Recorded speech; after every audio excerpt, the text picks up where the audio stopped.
Hello friends, welcome back to our channel. I am Poonam Chaudhary और आज की इस वीडियो में हम पढ़ने वाले हैं रेस्पिरेशन के बारे में। तो रेस्पिरेशन क्या होता है? रेस्पिरेशन जो वर्ड है वो वर्ड किसने बनाया था? सबसे पहले इस वर्ड को ड्यूटेरोशेट नाम के एक साइंटिस्ट ने कॉइन किया था, मीन्स बताया था। तो रेस्पिरेशन क्या होता है? रेस्पिरेशन का मतलब होता है कि कोई भी लिविंग ऑर्गेनिज्म को सरवाइव करने के लिए, जिंदा रहने के लिए एनर्जी की जरूरत होती है। बिना एनर्जी के वो कुछ नहीं कर सकता।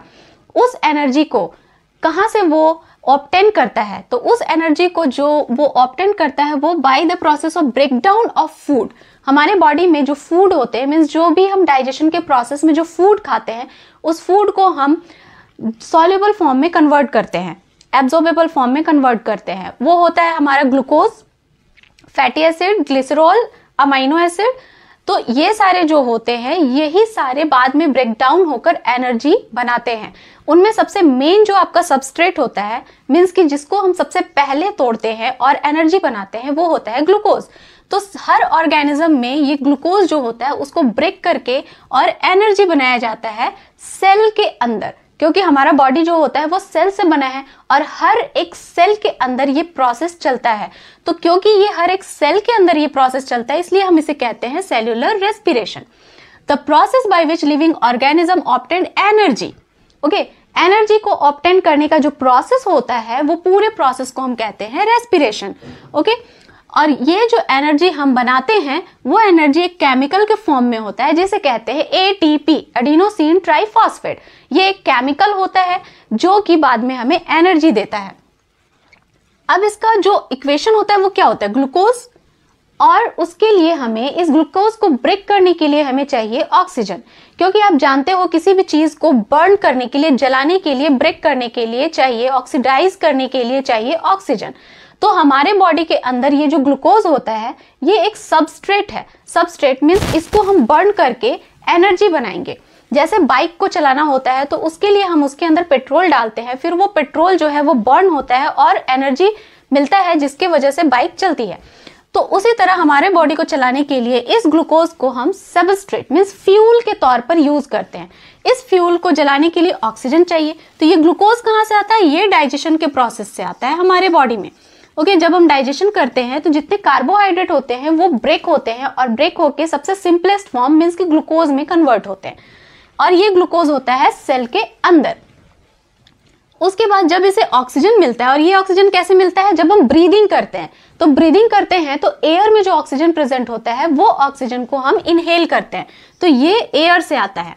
उसके बाद इस ऑक्सीजन को हेल्प करके इस ग्लूकोज को हम ब्रेक करते हैं, और जब हम ब्रेक करते हैं तो हमें क्या क्या मिलता है? CO2 और H2O मिलता है, जो कि आपका बाई प्रोडक्ट है, जो हमारे यूज का नहीं है। तो हम इसे क्या करते हैं? एक्सहेलेशन के प्रोसेस से बॉडी से बाहर रिमूव कर देते हैं, और हमें मिलता है एनर्जी, जो कि यूजफुल प्रोडक्ट है, और ये हमारा बॉडी यूज करता है अपने काम करने के लिए और फर्दर फंक्शंस करने के लिए।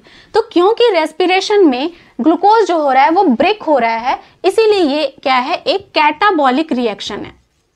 कैटाबॉलिक रिएक्शन, कैटाबॉलिक का मतलब ऐसे रिएक्शंस होते हैं जिनमें की चीजें, सब्सटेंस या मॉलिक्यूल ब्रेक होते हैं और कुछ नए सब्सटेंस बनाते हैं। तो ये एक कैटाबॉलिक रिएक्शन है। अगर वहीं हम बात करें ब्रीदिंग की, तो ब्रीदिंग क्या होता है? ब्रीदिंग जो है वो एक फिजिकल प्रोसेस है, क्योंकि रेस्पिरेशन सेल के अंदर हो रहा है और उसमें केमिकल्स टूट रहे हैं, बन रहे हैं, कुछ हो रहे हैं, ये सारे प्रोसेस हो रहे हैं। तो ये केमिकल प्रोसेस है, ठीक है? ये जो आपका है ये केमिकल प्रोसेस है रेस्पिरेशन। बट ब्रीदिंग क्या होता है? Breathing is a physical process. Breathing में हम क्या करते हैं? Only inhalation then exhalation, inhalation exhalation. इसमें कोई भी केमिकल रिएक्शन नहीं होता। तो ये क्या है? एक फिजिकल प्रोसेस है। ओके, इसमें हम एयर को इनहेल करते हैं, देन अंदर हमारे बॉडी में जो CO2 बनता है उसको बाहर एक्सहेल करते हैं। ये हमारे लंग्स में टेक्स प्लेस होता है, मीन्स कि हम जब ब्रीदिंग करते हैं तो इनहेलेशन करते हैं, वो लंग्स में जाता है, फिर लंग्स से हम CO2 को बाहर कर देते हैं। तो इस प्रोसेस में हमारा अपर रेस्पिरेटरी ऑर्गन्स जो है वो काम करता है।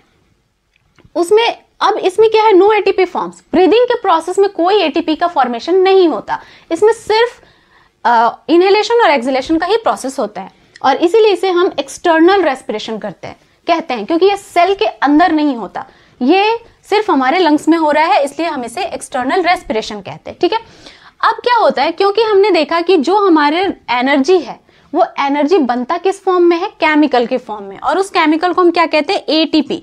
एटीपी का फुल फॉर्म क्या होता है, adenosine triphosphate. Okay, adenosine triphosphate.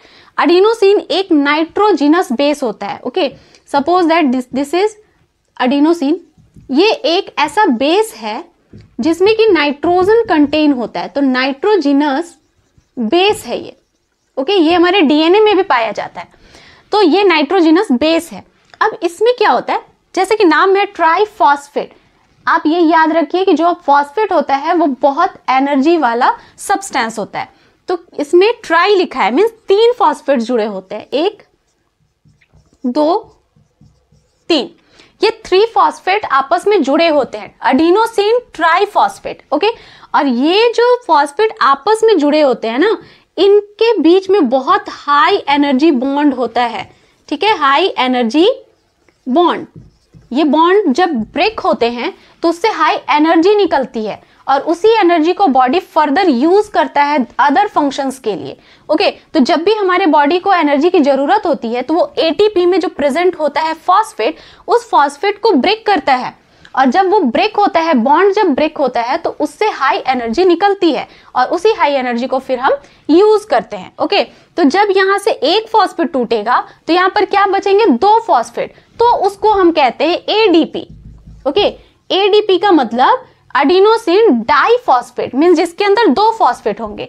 अगर एडीपी से हम एक और फॉस्फेट को ब्रेक कर दे तो यहां पर सिर्फ एक फॉस्फेट बच जाएगा, और तब हम कहेंगे एएमपी, एडिनोसिन मोनोफॉस्फेट। ओके, तो आप देखें इन तीनों में सबसे हाई एनर्जी वाला कौन सा हो गया, एटीपी, है ना, क्योंकि उसमें 3 फॉस्फेट हैं, 2 फॉस्फेट ब्रेक होंगे उसमें, तो उसमें हाई एनर्जी निकलेगा, और सबसे लीस्ट जो एनर्जी वाला है वो है एएमपी।